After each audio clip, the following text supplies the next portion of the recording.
Вітаю зноў усіх, хто гэтым не нядзельным на гэты раз, а панядзелкавым вечарам усё ж такі неяк патрапіў да мяне на трансляцыю. Ось і вырашыў усё ж такі паглядзець, што ж там сталася між Іранам і Трампам. Ось і чаму вітаю пана Ікса адразу. Сёння бачыце, сёння з гукам усё норм. Я пераправерыў. Ось, що ж там сталося-то з Трампом, чому не бомбили Червоную площу на 9 травня? І що ж там у світі-то відбувається? Ось таке.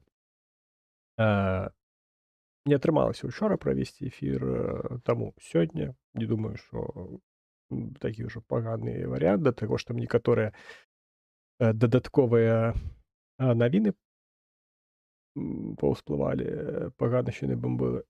Ну, такое насамрэч. Я пра гэта яшчэ паразмаўляю, ну, паразважаю, бо ёсць там свае думкі стасоўна гэтага.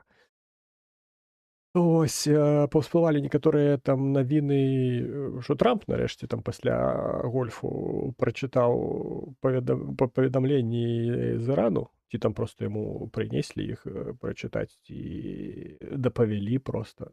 Ось, але таму нават трошкі больш, скажам так, будзе інфармацыі стасоўна вось гэтага Ірана, Ізраіля, амерыкана іранска-ліванскага канфлікту. Усіх прям удзельнікаў назваў. О, що ж там адбылося? Адбылося насамрэч не шмат цікавага такога, што прям вельмі прям цікавага. Але спробавалі там іранцы праштаўхнуць праз гэтую армузскую пратоку 2 сваіх танкеры, наколькі я зразумеў. Бо звычайна там сказана, што проста 2 караблі нейкія. Ну, я так разумею, што гэта былі танкеры. Так, зараз я трошкі налаштую гэтыя паведамленні, бо щось не ўсе іх хоча паказваць. О, так усе.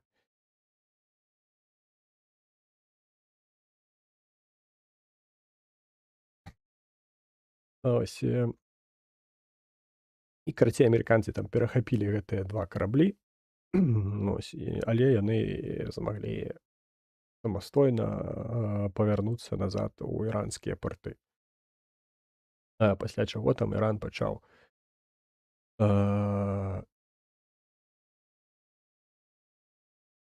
пачаў так, зараз зачакайце. Што за херня? YouTube пачаў мне перакладаць паведамленні. І ладна, перакладаў бы на щось цікавае, але перакладае на расейскую. Што гэта за нейкія гэтыя самыя?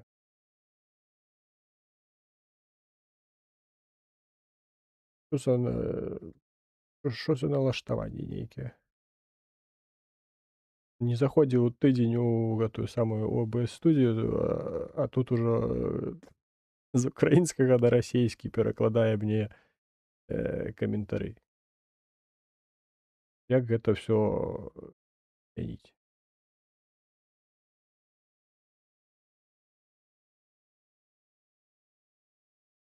Нейкую херню зноўку гэтыя ютубныя залупа щось выгадала, нейкую херню. Ну, перакладае мне на расейскую. Пытанне толькі навошта? Бо я нідзе не ставіў, каб мне перакладалі. Ладно. Буду з OBS-кі чытаць в OBS ці хаця б мовай арыгіналу, бо я ўжо думаў, пан Ікс на расейскую перайшоў, думаю, што за маячня нейкая. Ось. Карацей, пачаў Іран ужо пагражаць Спалучаным Штатам. Прычым пагражаць так, што кажуць, ну, калі вы будзеце там і надалей щосьці там нам неяк заважаць, нашай армузскай протокай плаваць, то мы трошкі тады будзем вас бамбіць. Будзем адказваць на гэта ўсё і гэтак далей. Ось і уласна плюс-мінус такая інфармацыя з'явілася на стале ці там дзесьці там у людзей Трампа, дзе Іран чарговы раз нагалошваў пра тое, што ось трэба ўжо гэта ўсё заканчваць, трэба ўжо амерыканцам якось неяк туліць дадому. Э, як з прастатаю Трампа не дуже з гемароем. Ось. І нібыта ўсё, амерыканцы тут збірайцеся, едзьце дадому, няма вам што тут рабіць і гэтак далей. Ну, і тыпу, а потым мы ўжо там, калі у вас будзе жаданне, мы там штосьці паабмяркоўваем, пра штосьці падамаўляемся, але ось прям зараз вам тут рабіць няма чаго. Э, звычайна звычайна Трампу гэта не спадабалася, і ён назваў у гэтыя прапановы мірнай угоды ад Ірану, не памятаю, якое ён там слова ўжыў, але нерэалістычнымі. Ён назваў іх нерэалістычнымі, сказаў, гэта нерэалістычна. Ось, э, але але нерэалістычна выглядае тое, што э, нерэалістычна выглядае тое, што 37 дзён ужо э, Спалучаныя Штаты, як яны самі сябе называюць, як, в прынцыпе, і шмат хто лічыць, што першая армія свету, ось, Спалучаныя Штаты не могуць перамагчы невядома якую там па рэйтынгу краіну па потужнасці арміі, не могуць перамагчы Іран. 37 дзён. Я сёння там пост прачытаў, там было напісана, што 37 дзён. Пры гэтым 37 дзён амерыканцы там просто, ну, не ўсе прям 37, а ось 30 так точно. Яны там дакладна бомбяць, і якія там толькі ўжо ўдары не наносіліся там, і руйнавальныя, і знішчальныя, і эпахальныя, і невыжывальныя, і не ведаю, якія там яшчэ сабе ўдары навыгадваў Трамп, але усіх, како толькі можна, усе, якія толькі можна ўдары наносіць, Спалучаныя Штаты па Ірану ўжо нанеслі. Вось. Але пры гэтым, што б там Трамп не казаў і не заяўляў пра тое, што там і ядзерную праграму іранскую ўжо там знішчылі яшчэ там некалькі месяцаў таму, калі там першыя ўдары задаваліся па гэтых ядзерных аб'ектах, і таксама ён там хізаваўся тым, што ось там амерыканскія бомбы самыя бамбезныя бомбы, і ўсё нібыта мы гэтымі бомбамі там разбамбілі. Але як паказвае практыка, нічога. Ну, мабыць, там штосьці разбамбілі, але не настолькі глобальна, як хацелася, потому што ізраільская выведка ўсё ж такі не самая астатняя выведка ў свеце. Паказвае, што усе запасы збагачанага ўрану, якія былі да гэтага бомбардавання першага самага іранскага, ось усе гэтыя запасы нікуды не падзеліся. Яны там не заляглі пад слаямі грунту, ось, а проста іх дзесьці вывезлі ўжо папярэдне. І яны зберагаюцца ў Ірана. І так, звычайна, там за рахунак знішчэння некаторых аб'ектаў ядзерная праграма Ірану трошкі так адсунулась. ад сваёй, скажем так, канчатковай, мэты па часе. Але гэта не настолькі, скажем так, э, крытычна, як пра гэта, пісаў Трамп капсам у сваёй сацыяльнай мярэжы. Разбомбити таку країну там треба багато бомб, плюс там гірський масив, а в ньому база. Ну да, яны ж і будавалі, власне, гэтыя базы з урахаваннем таго, што ну, іх могуць пачаць бамбіць, таму трэба іх зрабіць максімальна бяспечнымі.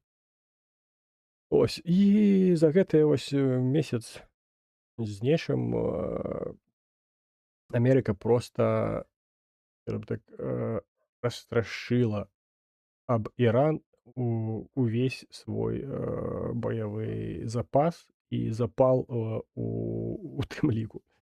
Таму што вельмі важка, вельмі цяжка падтрымліваць неяк сябе, матываваць, працягваць матываваць сябе.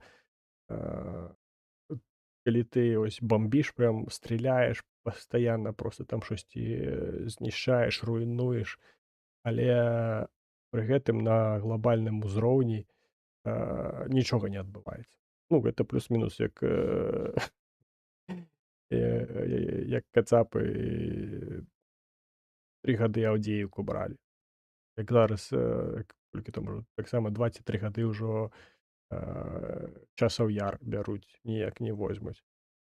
Луганскую вобласць акупуюць ужо там 12 разоў, напэўна, вяшчалі пра тое, што захапілі. Вось, а па факту на Запорожжы нават малу так мачку не могуць захапіць. Вось, і калі ты вось прям шмат-шмат вытрачаеш на гэта ўсё, але не атрымліваеш таго результату, на які разрахоўваеш, гэта трошкі дэмаралізуе. Дэмаралізуе, прычым як зверху, так і знізу. Ось, таму што, ну, звычайны салдат таксама і той же самы пілот там самалёта, калі там робіць там, умоўна кажучы, там па 10 вылетаў на дзень, там просто там боезапасы, гэтыя там шпуляе ў гэты Іран просто там тоннамі. Ось, а потым там прылетае, сядзіць там, п'е ой, Джим Бім у якому-небудзь бары на ваеннай базе, глядзіць навіны, а нічога не змянілася. Іран не пагаджаецца на ўмовы Трампа, Іран яшчэ і пагражае тым, што вось калі вы тут будзеце нам заважаць усталёўваць свае парадкі, мы вам таксама гэта ўсё не не пакінем так, як яно ёсць. Таксама будзем штосьці там паднасіраць, умоўна кажучы.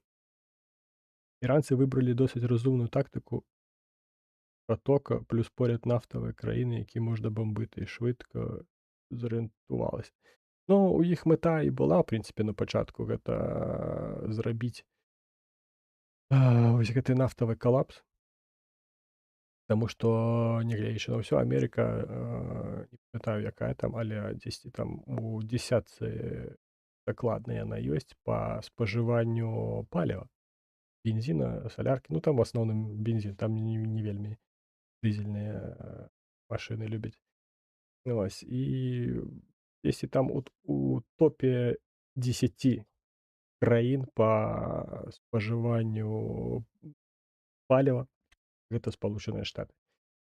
Ось, а нафтавая крыза, ну, як крыза, крыза вось з гэтымі, з коштамі, з цэной на нафту, яна ўсё ж такі ўплывае ў тым ліку і на Спалучаныя Штаты.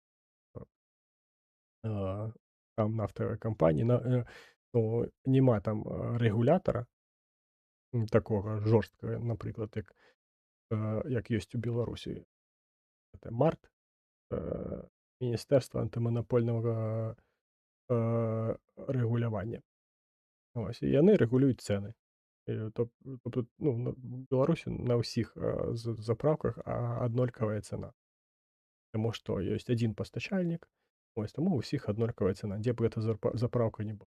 яна заправка там у цэнтры горада, ці яна там у сяле, паўсюды, аднолькава будзе коштаваць бензін.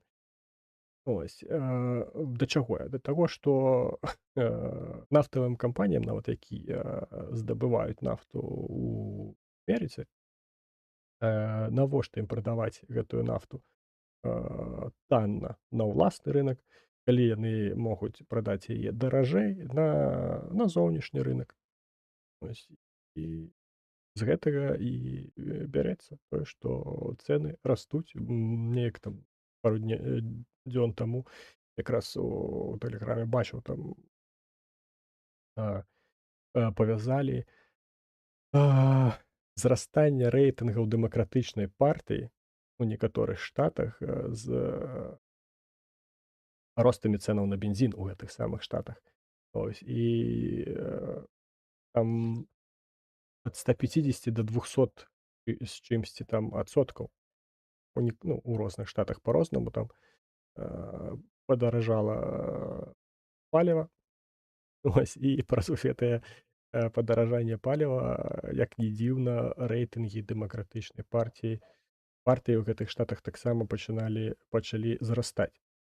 Ось, нават я б нават сказаў, не што там зрастаць, рэйтынгі дэмакратычнай партыі, колькі, падаць рэйтынгі рэспубліканскай. Ну, там звычайна або ты за тых, або ты за іншых. Якщо тобі не падобаюцца адныя, ты проста пераходзіш стан іншых. Таму тут, там у іх усё проста з палітычнай сістэмай. Ось. І гэта можна назваць такой, своеабразнай помстай Ірану на Трампу, што вось нават калі ты тут нас разбамбіш, знішчыш, там яшчэ штосьці зробіш, гэта ўсё адно ў цябе застанецца. Ты ўжо 100% не выйграеш наступныя выбары.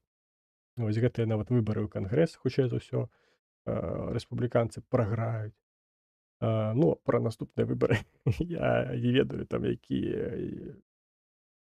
якім дзівам, які цуд мае зрабіць Трамп, каб на наступных выбарах, ну, абрацца прэзідэнтам. Та нават каб балатавацца.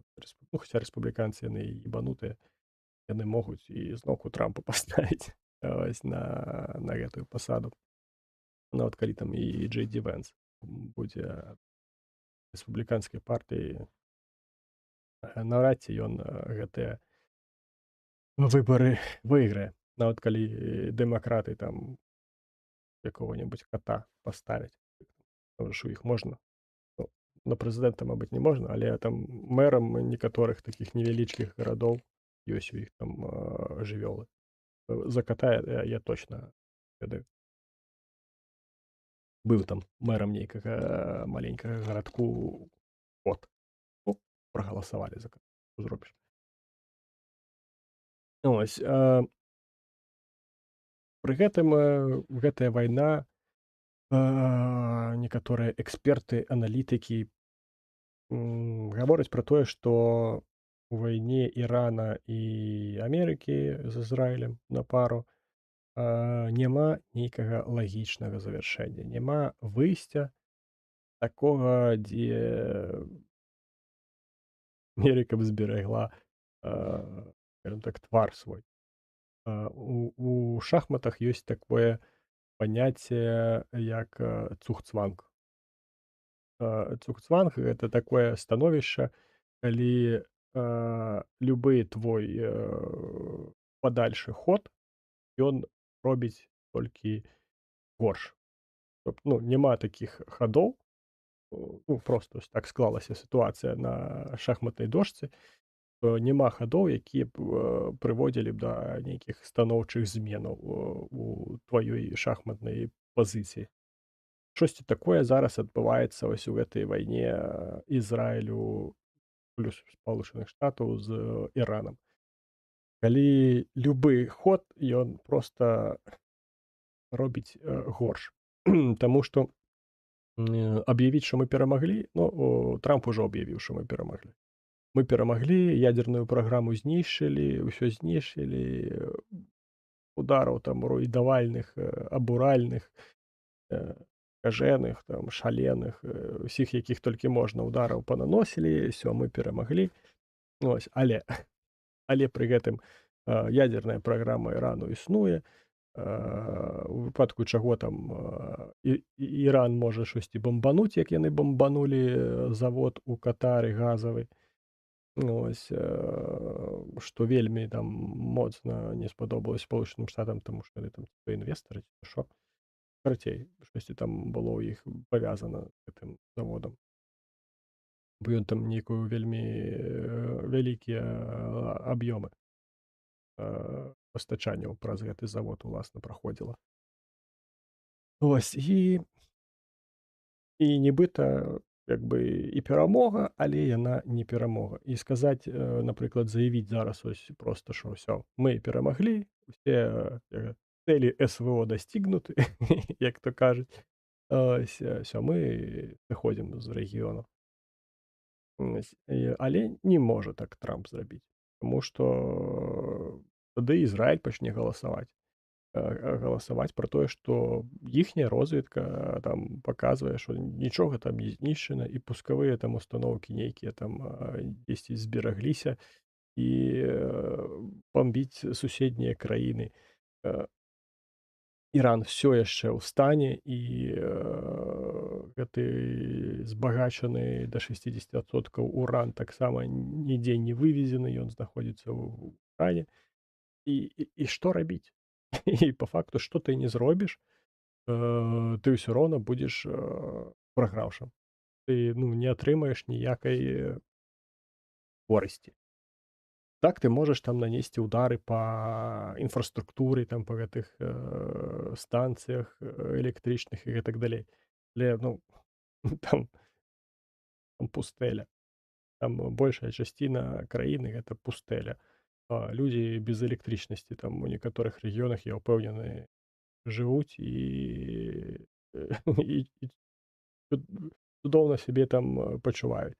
Да таго ж усялякія ваенныя аб'екты, яны ж не жывяцца ад звычайнай электрамерэжы. Гэта як і тое, што медыцынскія аб'екты маюць свае рэзерўныя паджыўлення. Ось, врахоўваючы, што там з савецкіх, украінскіх, радзянскіх часоў там яшчэ ўсё гэта рабілася з урахаваннем ядзернага выбуху, і электрамагнітны імпульс знішчае ўсю электроніку і электрыку. Ось проста выжыгаючы уласна гэтым электрамагнітным. Таму там усё можа жывіцца ад дызель-генератараў і гэта. Таму я не думаю, што знішчэнне нават вось электрастанцыяў, так яно больш ударыць па цывільнаму населенню. Таму што ўсё ж такі будзе электрычнасць. На прыкладзе Ўкраіны вельмі гэта ўсё адчуваецца ўласна больш на цывільных, калі ў іх няма электрычнасці. Я, напрыклад, як ваенны, мне калі зараз адрубяць электрычнасць, мне стаіць вон станцыя зарядная. Ось, калі нават гэтая станцыя скончыцца, у мяне ёсць яшчэ адна станцыя зарядная. От калі і тая станцыя скончыцца, а электрычнасць усё яшчэ не з'явіцца, у мяне ёсць бензінавы генератар на крайні выпадак. Ось. І таму як бы я не думаю, што там у Іране неяк прахоўваючы, што яны гатаваліся да бамбёжак і далейшае, у іх там нястача генератараў і гэтак далей. Да, збольшага ад гэтага пастраждае цывільнае населенне, але так ваенны сегмент проста зазнае пэўнага дыскамфорту. Але гэта ўсё адно пакіне яго ў баявым стане. Яны змогуць там дацягнуцца зноўку ж да таго ж самага Катару, да арабскіх эміратаў і гэтак далей. Нейкія там амерыканскія базы ці інтарэсы амерыканскія там трошкі распідарасіць, як то кажуць. От таму вось гэты усходні цухцванг, ён невядома як скончыцца. Але вядома, што як бы ён не скончыўся, ён скончыцца, ён ужо, скажем так, паказаў тое, што няма ўжо гэтага амерыканскага свету. Пад амерыканскім светам я маю на ўвазе тое, што не мае ўжо такога сусветнага парадку, дзе Амерыка з'яўлялася б правадніком, Маісеем, калі можна так сказаць. Ось, дзе проста па пэўнаму слову лідара Амерыкі там усё магло уладнацца і адбыцца так, як гэта зручна Спалучаным Штатам. Зараз такога няма. І не факт, што, дарэчы, у бліжэйшы час павернецца. Ось. Ну і таксама гэтая сітуацыя з Іранам паказала, што і зброя, якую выкарыстоўвае Амерыка, таксама не ёсць нейкай панацэйнай. Таму што зноўку ж заявы тых самых жа ж амерыканскіх Эксада і гэтак далей, што прям вычарпалі ўсё, што можна з складоў. І па факту тады атрымліваецца, што тое, што яны там павычарпвалі, яно ўжо маральна застарэла і для сучаснай вайны, і для вядзення сучасных баявых дзеянняў яно не вельмі адаптавана. Таму ось такія рэчы адбываюцца на міжнароднай арэне, калі можна, ну, па факту там на Блізкім Усходзе. Ну, яке могло було там знищення, якщо вони думали, що нанесуть удари, е, Іран підніме лапки. Це тільки говорить про їх некомпетентність. Ну, звичайно, прорахування було у тим, що яны спадзяваліся, што вось гэтая тактыка, якая там працавала з Венесуэлай, з той же самай, дзе яны проста лідара гэтага кралі там і ўсё. Тут нават яны забілі гэтага лідара.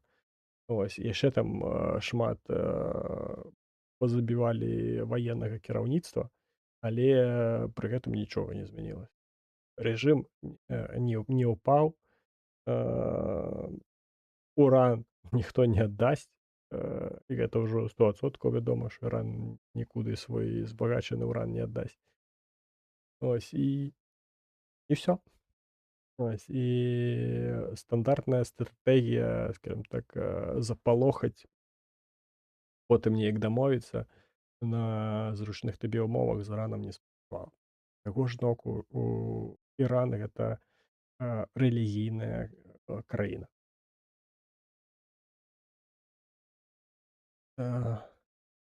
Тим Ізраїль добився тільки те, що Іран зробить ядерку. Він бабахне по Ізраїлю. Я не сумніваюся в цьому. Ну, я сумніваюся. Тому ж таки, це Ізраїль доволі близько до Ірану. І при певних погодних умовах радіоактивні опади спокойно могуць дайсці да Ірану. Здаецца, там няма гэтых горных нейкіх хрыбтоў, якія паддзялялі. А звычайна вецер дзьмуе з боку мора. І ўрахоўваючы, у які бок абяртаецца наша планета, большасць вятроў ідуць з захаду на ўсход. Гэта якраз з Ізраіля на Іран. Таму ну, я не думаю, што там дойдзе да таго, што пачнуць пускаць ядзерныя ракеты. Гэта хутчэй за ўсё будзе проста, ну, як і патрэбная на гэта ядзерная зброя, як захаванне, як такі запабежнік таго, што калі вы захочаце нас знішчыць, мы маем чым знішчыць вас. Ось, ну, гэта тое ж самае, што Расія. Расія Нягледзячы на тое, што Ўкраіна нават, утаргалася на тэрыторыю Расіі, Расія ўсё адно не выкарыстоўвала ядзерную, хаця магла. І ніхто б нічога ёй за гэта, шчыра кажучы, на мой погляд, не зрабіў бы. Вось, я не думаю, што там, калі б там Расія дзесьці ударыла гэтым сваім ядзерным арешнікам, то шосьці акрамя занепакоенняў паляцела б у бок Расіі.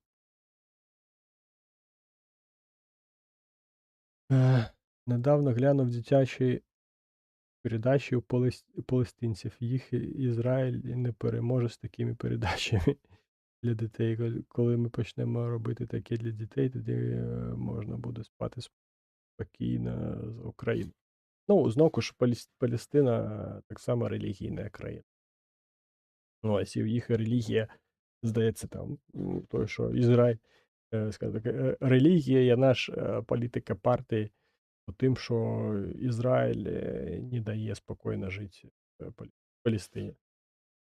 Ось. А історично, там, калі пачаць разбірацца з біблейскіх часоў нават, всё там вельмі заплутана. Ну, ось, і па факту, там, калі не памятаю, які з цароў гэтых іудзейскіх, якому далі Бог, ну, па Бібліі, Бог даў наказ іх там знішчыць, усе народы. Ён, вось гэты палестынскі народ, пажалкаваў, не стаў яго знішчаць. Ось, і зараз яны маюць тое, што маюць. Маюць ідэйнага ворага праз вось гэтыя справы. Ну, там шмат чаго яшчэ адбывалася з гэтымі ізраільцянамі. Там звірята розповідають, як розібрати штурмову гвинтівку, як обстрілювати колони. Ну, і в такому дусі. Ну, таке собі. Я б не хотів би, каб, наприклад, моїм дітям, яких у мене нема, але калі б яны былі, я б не хотів би, каб ім там дзесьці там пачынаеш з дзіцячага садочку пачыналі навязваць вось тое, што ты маеш там умець абстрэльваць калоны і збіраць зброю. Калі б гэта было неабходна, я б сам бы навучыў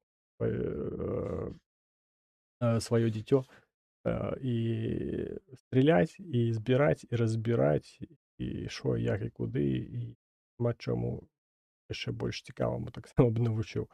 Але каб гэтаму вучылі нейкіх там дзіцячых гадоў, я не падтрымліваю. Ну, і да больш цікавых, скажем так, прынаймні украінскаму кантынгенту маіх падпісчыкаў. Вось парад на 9 траўня, які ўсё ж такі адбыўся ў Маскве, калі можна гэта назваць адбыўся. Вось, і тое, што яму, скажем так, тое, што адбывалася перад гэтым, тое, што адбывалася пасля гэтага. Ось, прапанаваў Зеленскі перамір'е не толькі там на 9 траўня. Вось, ну, і гэта зразумела, таму што, ну, не мае сэнсу ісці, скажем так, на паваду у Пуціна і, скажем так, падтрымліваць яго нібыта мірную ініцыятыву, хаця па факту проста трэба час, каб правесці вось гэты парад і не баяцца за сваю ўласную раку. Ось, таму гэта перамір'е было зразумела, што яно будзе сама такім. Ось, Зеленскі прапанаваў аж там з 6, з 5 ці 6 числа, карацей, перамір'е. Звычайна, што Расія на гэта перамір'е ніяк не пагодзілась, для чаго Зеленскі заявіў, што, ну, мы будзем сіметрычна адказваць. Будуць сюды ляціць, значыць, будзе і туды ляцець. Ось, але як некаторыя, скажем так, выданні паведамляюць, амерыканскі бок у гэта ўсё ўтруціўся, кажуць, упісаўся. Ось, і нібыта пагодзіліся на тое, што з 9 па 11 траўня будзе прыпыненне вагню. Ну, прынамсі, далекабойнае прыпыненне агню і мае адбыцца самы такі ключовы момант, які, уласна, і змусіў Зеленскага на гэта ўсё пагодзіцца.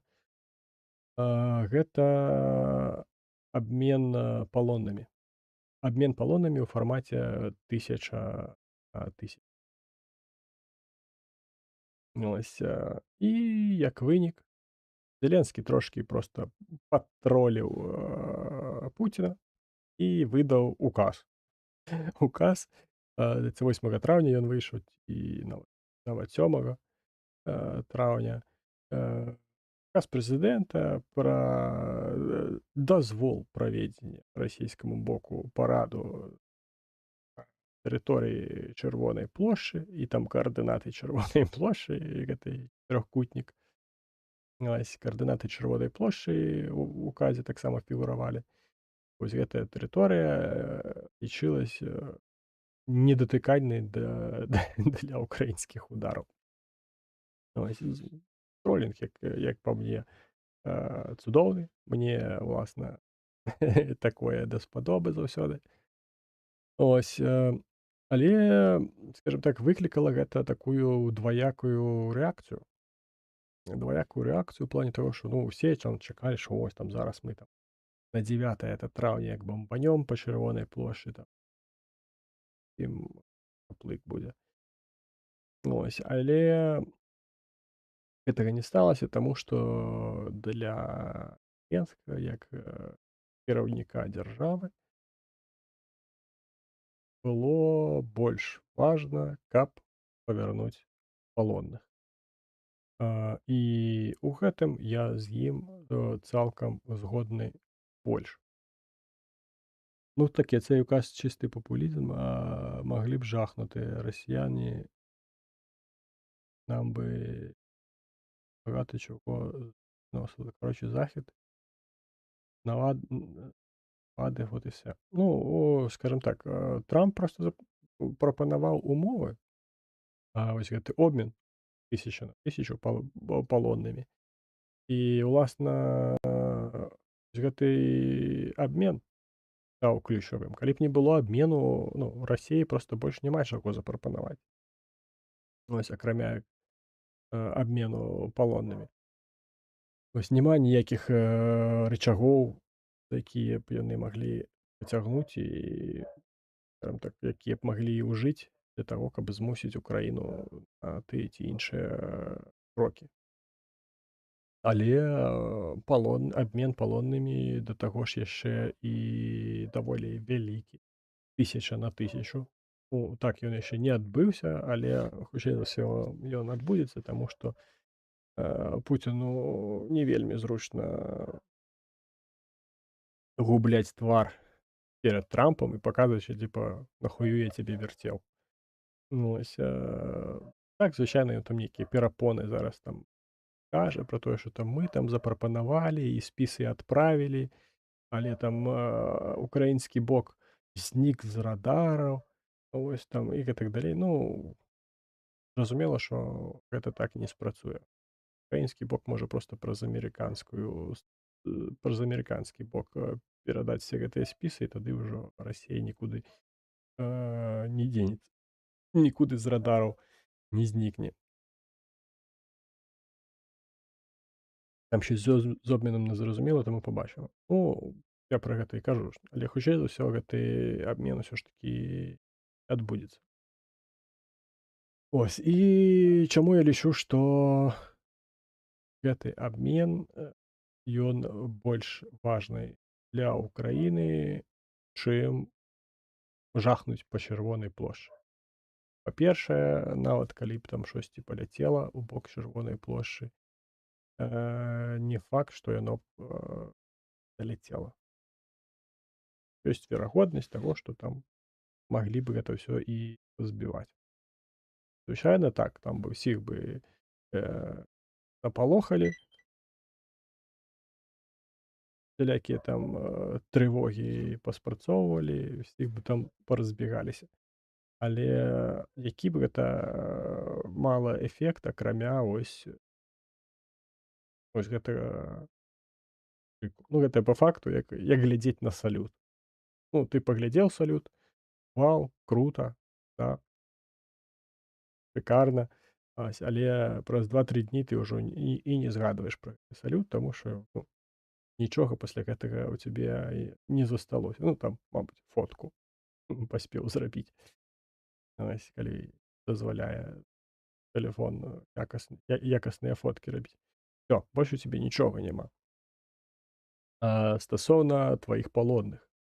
Твае палонныя гэта, уласна, твае людзі. І гэта людзі, якія змагаліся за тваю краіну і якія патрапілі ў палон праз гэта, уласна. Не таму, што яны там нарадзіліся ва ўкраіне, і таму яны патрапілі ў палон. Яны патрапілі ў палон, таму што яны са зброяй у руках змагаліся за ўкраіну. І павярнуць такіх людзей гэта непасрэдная задача кіраўніка дзяржавы. І гэта тое, што значна больш важлівае і важнае за нейкі там фейерверк на чырвонай плошчы і нейкія там запалохванні людзей на гэтай. Вось. Таму што це зразумела, що трэба абмінювати. Ну, ось, а некаторыя людзі гэтага не разумеюць. І звычайна гэта тыя ж самыя людзі, якія кажуць, што трэба ваяваць прям да апошняга, да межаў 91-го году, але пры гэтым ваяваць мае хтосьці іншы, але не гэтая людына, да якой звяртаешся і якая гэтую самую тэзу падтрымлівае.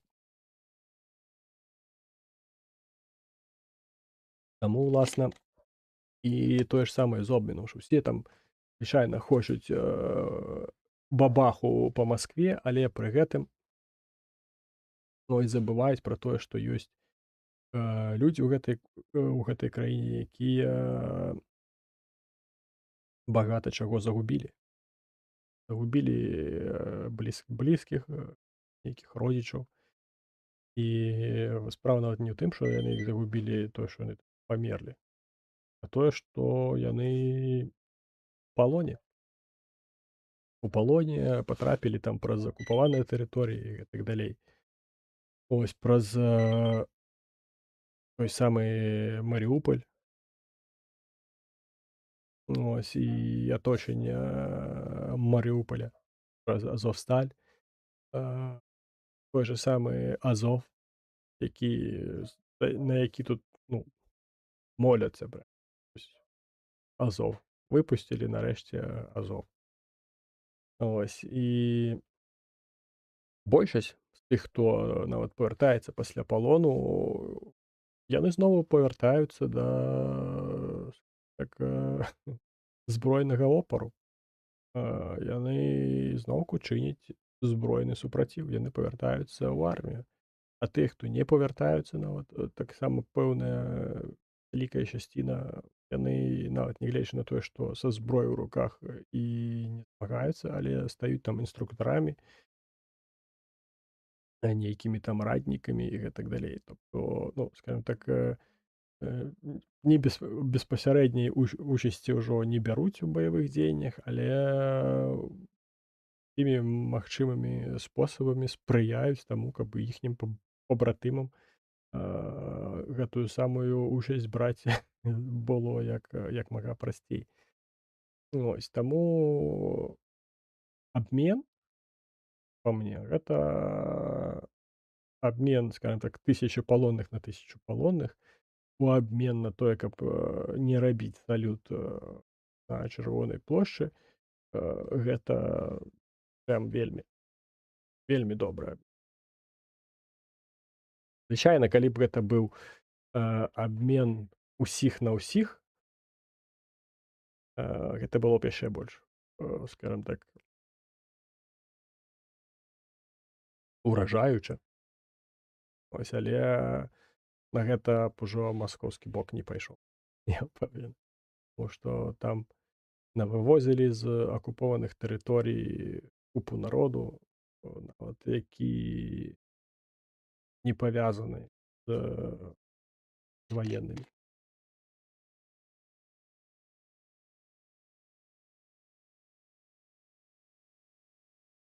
Вагомий аргумент, скажем так, змогли орки викрутитись. Ну, так, скажем так, ну, просто больш на дадзены момант няма няма нейкіх рычагоў, якімі б яны маглі скарыстацца дзеля таго, каб штосьці запрапанаваць Украіне. Ну, можна, звычайна, запрапанаваць павярнуць некаторыя тэрыторыі, але на такое, урахоўваючы, э, якой цаной там кожны квадратны кіламетр даецца Расіі, пра нейкае дабравольнае павяртанне тэрыторыяў у абмен на тое, каб патэнцыйна Украіна не бамбіла, а дала там правесці гэты сраны парад. Вось, гэта, ну, нерэальна, каб Расія на такое пагадзілася. Ось. Ну і да таго ж парад быў 45 хвілін.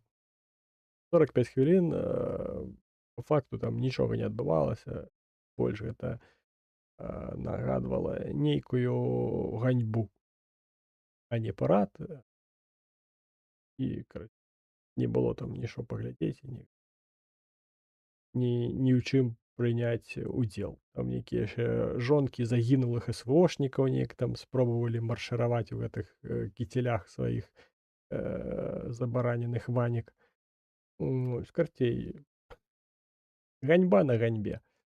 Ось, і гэта выглядала смешна, чым неяк уражаюча. Таму павярнуць 1000 палонных, каб гэты шабаш там не разганяць, па мне, гэта непаганы варыянт. Ось, ну і павернемся да беларускіх навінаў. Пачнем, праўда, не са Светы, а пачнем з Лукашэнкі. З Лукашэнкі, які учора ці сёння нават, не памятаю, аб'явіў пра праверку гатоўнасці беларускай арміі да наземнага ўторгнення, як ён гэта сфармуляваў. Нібыта там дроны дронамі, а наземная аперацыя заўсёды застаецца наземнай аперацыяй. І нібыта там зараз бліжэйшым часам беларуская армія будзе правярацца на яе гатоўнасць да адбіцця нейкай наземнай атакі. Там нібыта афіцэры і салдаты ўсе маюць быць напагатове, каб адбіваць нейкую там патэнцыйную наземную атаку. Да чаго гатуюцца, невядома. Хутчэй за ўсё, проста такі ход запалохвання. Калі ты хочаш напалохаць сваіх суседзяў, кажучы, што ну, скажем так, збіць з панталыку, тым, што, мабыць, тут з тваёй тэрыторыі штосьці можа адбыцца, ты кажаш, што вы хочаце на нас напасці, вы там такія паганыя, як ён казаў у 20-м годзе, лязгаеце тракамі ўжо на мяжы Польшы і Беларусі. Ось, і пачынае гэта ўсё свайму электарату ўціраць. Вось, а каб усё гэта выглядала больш праўдападобна, яшчэ вось і гэтыя праверкі ў арміі пачынае рабіць. Таму тут проста вось такая гульня на на ўласны электарат, вось на гэтую вату, якая там яшчэ засталася ў краіне. І верыць яшчэ таму, што паказваюць па тэлебачанні. Бацька як Саўрон гатуе війска в тэмных глыбінах Беларусі. Там няма проста глыбіняў, там 650 кіламетраў самы доўгі шлях праз Беларусь, калі па прамой. Ось, 650 кіламетраў. Я тут па справах, бывае, езджу на на большыя адлегласці, чым праз усю Беларусь праехаць. Бо рэальна тут Сколько? 648 километров. То есть такое. Ехали недавно. Так вот. Просто треба было съездить. Ну, не то, что там туда и назад метнуться, а, ну, вправо, по справе. 600 километров. А тут Беларусь это всего 600 километров. Ось, ну і адзначылася таксама, не скажу, што са знакам плюс, Святлана Ціханаўская. Ну, як не сама Святлана Ціханаўская адзначылася, ну, яна як бы адзначылася, але больш адзначыліся вось гэтыя яе піар-менеджеры ці вось гэты эсэмэмнікі. Я не ведаю, хто гэтым займаецца, але тое, што публікавалася а, на гэтым тыдні ў яе на канале, немагчыма назваць нейкім піарам. Ну, вядома, калі ты не даўбаёб, то для цябе гэта не піар. Але калі ты ватны ебанат, ружовы, як мае навушнікі гэта ўсё, што ёсць у мяне ружовага. Ось, тады для цябе гэта прям вау! Какая інфармацыя прям! Света маладзец. Так пра што гэта я? Ой. Скрыноў я не рабіў, але, ну, калі хочаце, пагартайце канал Святланы Ціханаўскай, і ўсё гэта вы там знойдзеце. Па-першае, была яна на саміце ў Ереване. І была яна там нейкай запрошанай, уласна, як там кіраўніца Беларусі. Ось, сумнеўна, вельмі сумнеўна, проста, хутчэй за ўсё, па контр-Ц, контр-В рассылаліся гэтыя электронныя запрошанні, і проста вось яе там прыязджай, паслухаеш разумных людзей. Ось, ну і звычайна прыехала, паслухала. Ось, і якія ж вынікі? Вынікі цэлы пост зрабілі і назвалі яго там удзел Ціханаўскай у саміце ў лічбах. Ось, і карацей, правяла Святлана Ціханаўская 21 сустрэчу. Увага, 21. Зафіксуйце гэты момант, што Святлана Ціханаўская правяла на саміце ў Ереване 21 сустрэчу. Пры гэтым сярэдні час кожнай сустрэчы быў, увага, 5 хвілін. 5 хвілін. Сярэдні час. Тобто, хутчэй за ўсё, былі сустрэчы, якія трошкі карацейшыя за 5 хвілін. Вітаю, варшаўскае ТЦК. Хутчэй за ўсё былі сустрэчы, якія былі больш кароткімі за 5 хвілін. Ну, а мабыць, нейкія былі трошкі доўшымі за 5 хвілін. Вы зразумелі, чаму мне праз гэта так смешна. Пра што можна дамовіцца, паразмаўляць, што можна прэзентаваць грунтоўна, давесці за 5 хвілін? Нічога. Ты хвіліну з гэтых 5 ты вытрачаеш на тое, каб павітацца і развітацца. Яшчэ хвіліну, каб пафоткацца красіва, прыгожа там стаць нейкія позы, таму што без фотак, ну, сэнсу не мае, ў прынцыпе, тады ў гэтай размове для Ціханаўскай, калі не пафоткацца дзесьці, як Парашэнка, каля прыбіральні. Ось. І ўсё, і ось у цябе застаецца там 2-3 хвіліны. Што ты можаш аргументавана давесці людыне, якую ты не ведаеш, з якой ты ніколі не сустрачалася, за 2-3 хвіліны? Як казаў Ценьков, ніхуя. Ось, і яны гэта публікуюць. Яны публікуюць гэтыя сярэдняя сустрэча 5 хвілінаў, 21 сустрэча, 21 сустрэча на 5 хвілінаў, гэта 100 хвілін. 100 хвілін гэта, ну, 1,5 гадзіны. І па факту, колькі там, 34 дні быў гэты саміт у Ереване. Карыснае навантажанне, якое панесла на сабе Ціханаўская, Упісалася ў 1,5 гадзіны. Вось, ну, звычайна, што, ну, сялякія гэтыя ясведкіны, ебанашкі, яны будуць казаць, што «Вау! Столькі людзей новых там, столькі сустрэчаў правяла, аж па 5 хвілінаў размаўляла, яшчэ трошкі і па 6 бы». Ну, я не магу, я проста угараю.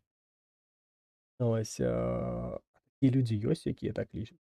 Але, ну, напрыклад, я калі сустракаюся з панам Генай, з Радзіонам Генай Батуліным, калі ў нас там выпадае нагода, і мы неяк міфічным чынам апыняемся ў адным горадзе, і ў нас ёсць вольны час, э, мы сустракаемся і, ну, гадзіну мінімум мы размаўляем. І гэта не тое, што там мы там проста сцым у вуха адзін аднаму. Мы абменьваемся даволі важнай для нас інфармацыяй. Калі ў нас няма, ну, нейкага абмежавання па часе, мы там і па 2, і па 3 гадзіны можам. Просто там ідзіш каву гэтую ебашыш на запраўцы. Ось, і размаўляеш пра нейкія там ваенныя справы, пра там уласныя жыццёвыя справы, там пра тое, як там спортам кожен з нас займаецца, пра погляд на тыя ці іншыя сітуацыі ў беларускай палітыцы. Ось, і на ўсё гэта мінімум гадзіну мы вытрачаем. Ціханаўскай дастатня 5 хвілін. Ось, тым жа з Тымурам. Ось, пры тым, што мы былі там зараз мы трошкі нас развялі, скажем так. Ось, але нават калі мы былі у адном падроздзеле і вось жылі, вось я рукой мог пнуць яго заўсёды. Пры гэтым, калі мы там нейкія размовы ў нас пачыналіся, яны таксама трывалі, маглі трываць там, ну, калі там нейкая сітуацыя адбывалася, і Тымур там да мяне падходзіць там: «Пан Тамашевіч, а што вы думаеце, ось гэта?» Ну, і, звычайна я яму казаў, што ніхуя не будзе, вось, але калі ён прасіў аргументаваць, гэта ўсё магло зацягнуцца на гадзіну. Ну, на паўгадзіны мінімум, калі там штосьці такое не вельмі глобальнае. Ось, і для таго, каб штосьці абгрунтаваць і штосьці давесці, ну, 5 хвілін недастаткова.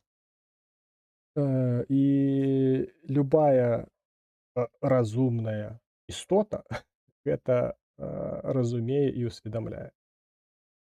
Але прыхільнікаў Ціханаўскай складана аднесці да нейкіх разумных істот.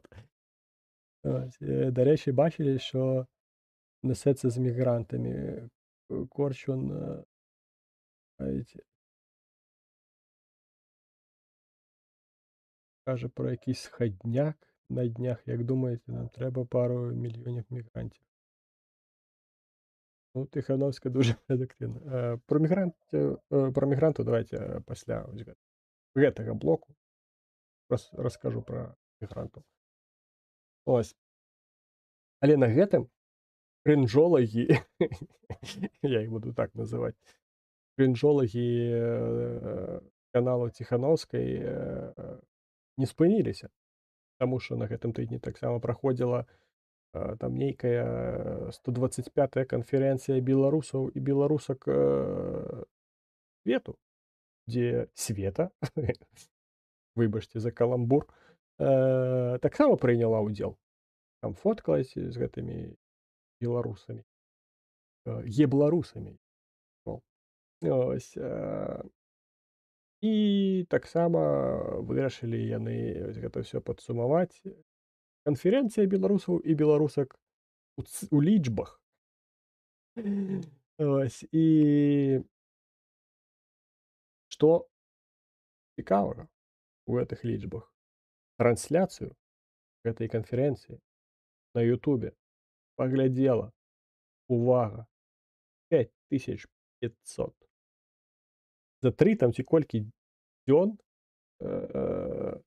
канферэнцыя, нібыта якая глобальная, там ебать канферэнцыя, там пиздец прям, канферэнцыя канферэнцыі прям. Усе пытанні свету беларусаў вырашаліся на гэтай канферэнцыі. 5500. Гэта нават менш, чым прагаласавала за каардынацыйную раду на мінулых выбарах у гэтую самую каардынацыйную раду. 5500 гэта просто, ну, я не ведаю, там, Стерненка сабе на канал, купуе больш, гэтых самых падпісчыкаў, чым Ціханаўская збірае праглядаў на вось гэтай канферэнцыі беларусаў і беларусак. А Тихановская повсюди, а чи є хтось крім неї, звісно, не беручи добровольців. Та ёсць, але, скажем так, калі ты захапіў вось гэтую медыйную прастору, то, яна цябе ўжо не адпусціць. Гэта тое ж самае, што, дагэтуль спытай там дзесьці ў Еўропе у тых же самых гэтых, ебларусаў. Ну, калі ў беларусаў пытаць, яны скажуць, а ў ебларусаў, якщо пытаць, яны не скажуць. І спытай, а якія там, добровольчыя падроздзелы ёсць у краіне беларускія? О, полк Каліновскага ўсіх пераможа. Іх там мільён, скора 2 мільёны. Пры тым, што уся украінская армія каля мільёна ўсяго.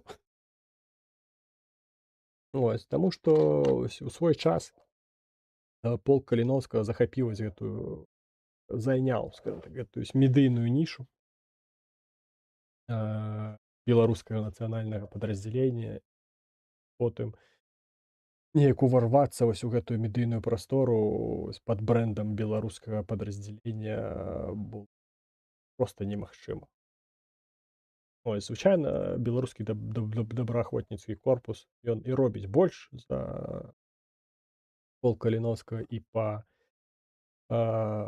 складзе сваім, тобто па колькасным складзе. Ён значна большы ўжо якасць за полк Каліновскага. Але ўсё адно вось гэтую у медійную прастору, пакуль што, на жаль, беларускі добраахвотніцкі корпус не можа ўварвацца і неяк там спрачацца з полком. Але часам, мабыць, гэта то і выправіцца. Прынамсі, з беларускім добраахвотніцкім корпусам не павязана ніякіх там лівацкіх дзеяў, няма ніякіх скандалаў з дзелёжкай грашэй і гэтак далей. Таму гэта ўжо пазітыўна. Ну і да таго ж яны не вельмі там і намагаюцца урывацца вось гэтую лівацкую тусовачку, як там, перамагаць полк Каліновскага. Людзі займаюцца сваёй справай. Вось тое ж самае вось і Ціханаўская. Яна вось уварвалася вось у гэта, зайняла ўсе гэтыя нішы і па факту вось усё, што нават калі ты хочаш, вось як было вось у мяне, я там быў адным медыа, якое хацела быць незалежным, рэальна незалежным медыа, атрымліваць там нейкія еўрапейскія гранты вось пад гэтыя свае медыйныя даследаванні, скажем так. Але для таго, каб гэта атрымаць, вось грантадаўцы куды патэлефанавалі? Патэлефанавалі ў офіс Ціханаўскай, дзе ёй адказалі, што а вось гэтыя яны ненадзейныя, яны нас абражаюць. І на гэтым грантавыя прыгоды скончыліся. З маёй точкі зору, у Беларусі немає серйозного медійного лідера. Може, просто його не знаю. Ну, ёсць той же Зінон Станіславович Пазняк, але зноўку ж ён, ну, не ўварвецца ён вось у гэтую. Ён не хайпажор, ён не левак, не папуліст. Ну, і таму як бы ён і не будзе папулярны. І ён не ўварвецца вось у гэтую грантавую сістэму і не будзе там штосьці канкураваць там з Ціханаўскай. А і сэнсу ў гэтым, уласна, зараз. Ось, в прынцыпе, стасоўна Ціханаўскай на гэтым усё. Пра мігрантаў. Так, я чытаў гэтую навіну, што нібыта там вось мігрантаў хочуць завозіць ва ўкраіну і гэтак далей. Я не ёсць прыхільнікам вось гэтай, мігранцкай, калі можна так яе назваць, палітыкі. Вось і вельмі добра, маю пазіцыю, ну, не то, што яна там падглядзела ў мяне маю пазіцыю, ось, але сфармулявала гэтую пазіцыю міністарка Японіі. Я не ведаю, як прэм'ер-міністрка, ну, карацей, галоўная ў Японіі. Ну, звычайна там ёсць імператар, у іх яшчэ монархічная сістэма, але імператар там не прыймае ніякіх рашэнняў, ён такая фігура, просто як каралева Брытаніі ў Брытаніі. Ось. І міністарка, першая, дарэчы, жанчына на гэтай пасадзе ў Японіі, яна сказала, што мы не будзем паслабляць міграцыйную палітыку, таму што гэта цягам часу гэта ўсё можа ўплынуць на японскую ідэнтычнасць. Таму што вось японская ідэнтычнасць, японская вось гэта лад японскага грамадства, ён можа вельмі змяніцца. Ну, гэта не тое, што там дазволіў мігрантаў і ўсё, і паслязаўтра ў цябе там пиздец адбываецца. Ось, але з цягам часу гэта будзе адбывацца. Усё гэта вельмі добра можна, пабачыць на прыкладзе еўрапейскіх, гэтых, ЛГБТК плюс-мінус краінаў, якія гатовыя, проста, э, усхваляць любога, хто там заявіць пра тое, што ён мае нейкія правы у краіне. Ось, тое ж самае, што зараз там заяўляюць пра, вельмі хуткую ісламізацыю у той жа Францыі, у той жа Германіі, у Іспаніі, здаецца, таксама скардзіліся на гэта. Усё праз што? Праз мігрантаў. Вось з-за таго ж мігранты, там-то яшчэ і гэтае самае атрымліваюць даплату, скажам. Не толькі яны могуць працаваць на, а, таннай рабоце, ну, дзе работадавец не вытрачае там нейкія вялікія грошы на тое, каб утрымліваць, сваю фірму. Таму што ёсць, танная рабочая сіла. А яна можа быць такой таннай, выключна таму, што ім там яшчэ і даплачваюць. Яны маюць там нейкія прэферэнцыі. Жытло там, напрыклад, нават проста жытло. Ну, вось, я ў краіне, напрыклад, не маю жытла ўласнага. Ну, проста не маю. Пры тым, што я, ну, атрымаў там статус, ну, не ўцекача, але атрымаў статус вось, рэзідэнта ўкраіны, але ў мяне няма жытла. І калі б у мяне, напрыклад, было жытло такое, ну, скажем так, мне у маёмасць, э, вось неяк дасталася, я б эканоміў, шалёныя грошы. У перспектыве яшчэ колькі я тут ужо часу знаходжуся з 21 году, з восені. І пастаянна мне трэба было плаціць за кватэру, таму што мне трэба дзесьці жыць. Ось. І нават зараз, калі я не жыву ў гэтай кватэры, я ўсё адно за яе плачу, каб мне было, калі што, куды павярнуцца і зберагаць нейкія рэчы, якія я не магу ўсе рэчы з сабой вазіць, тому што трошкі іх ужо зашмат стала. Вось, а калі б, напрыклад, было сваё жытло, я б цудоўна сабе чухаў бы ва ўкраіне. Ось. Таму я не ёсць прыхільнікам гэтых вырашэння таннай рабочай сілы за рахунак мігрантаў. Так, на пэўны перыяд, напрыклад, заехаў, напрыклад, там зараз, калі спыніцца вайна раптам, ось, і трэба там штосьці адбудоўваць. Там можна нейкія прыняць законы пра тое, што вось там прымаем мігрантаў за ўмовай зноўку, што яны будуць працаваць і зноўку ж не надаваць за рахунак дзяржавы ніякіх прэферэнцыяў, Проста, скажем так, спрошчваць рэгістрацыю, як дазвол на перабыванне ў краіне і абмежваць гэтае перабыванне кантрактам з з фірмай-падрядчыкам, якая там штось будуе. Скончыўся кантракт падрядчыка, ён там скончыў свой аб'ект. Всё, граждане индусы, пиздуйте в свой Исламабад. Ну, умоўна кажучы. Ось. Можна было б штосьці такое выгадаць на пэўны тэрмін. Ось. Але, скажем так, праводзіць пряма асіміляцыю, засяляць сюды там купу мігрантаў, ну, будь-якую краіну, нават калі там браць, напрыклад, Беларусь, я не быў бы прыхільнікам такой вось мігранцкай палітыкі. Ну, вось так. В прынцыпе, гэта ўсё і так гадзіна 12 хвілін. Ніхуя сабе. Тут толькі, як то кажуць, расцёкся думкай па дрэву. Вось таму давайце, калі ёсць яшчэ нейкія там пытанні ці моманты, якія хацелі пачуць мою точку зору, накідвайце, а я вам нагадаю, пакуль што, пакуль вы там штось накідваеце, то вы можете поставить подобайку. Абсолютно бескоштовно. Поставить подобайку и написать безглузда прекрасный коментар з 14 словаў. Навошта гэта неабходна? Гэта неабходна для алгарытмаў Ютуба.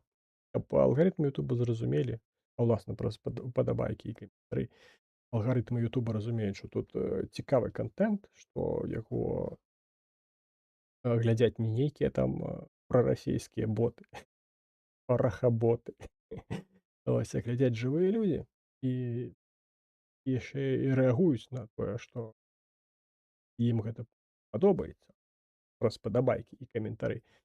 Ось, і будзе прапаноўваць паглядзець гэта як мага большай колькасці людзей. Праз гэта нас будзе ставаць больш, мы будзем больш разнастайных меркаванняў, думак пра тыя ці іншыя падзеі. І будзе больш і інтэрактыўны, скажам, будуць эфіры. Ось, а калі вы вось ужо і паставілі падабайку, напісалі каментар, але лічыце, што недастаткова гэтага. Хачу падтрымаць аўтара яшчэ больш, не толькі вось падабайкай і каментаром. Тады для вас ёсць вось гэты QR-код, ось, які вы можете адсканаваць, ён прывядзе вас на Монобанку, дзе вы пару грыўнічкаў можете закінуць на падтрымку ўласна гэтага каналу і асабіста мяне. Калі не працуе QR-код, унізе ёсць пасыланне на Монобанку. А калі у вас няма магчымасці карыстацца інструментамі Монобанку, вы там за мяжой, ці вы не ўкраінец, ось тады для вас ёсць плацежная сістэма PayPal. Пасланне на электронную пошту, да якой прывязаны мой гаманец PayPal, таксама можна знайсці унізе пад гэтым відэа. В прынцыпе, на гэтым у мяне ўсё. Дзякуй за тое, што глядзелі, пісалі, выказвалі свае думкі. Пабачымся праз тыдзень, мабыць, не ў панядзелак, мабыць, у нядзелю, а мабыць, і ў панядзелак. Ведаю, як тут, як пагода будзе, як то кажуць. Ось, таму сачыце, не прапускайце. Ось, і ўсё будзе у нас добра. Слава Ўкраіне і жыве Беларусь!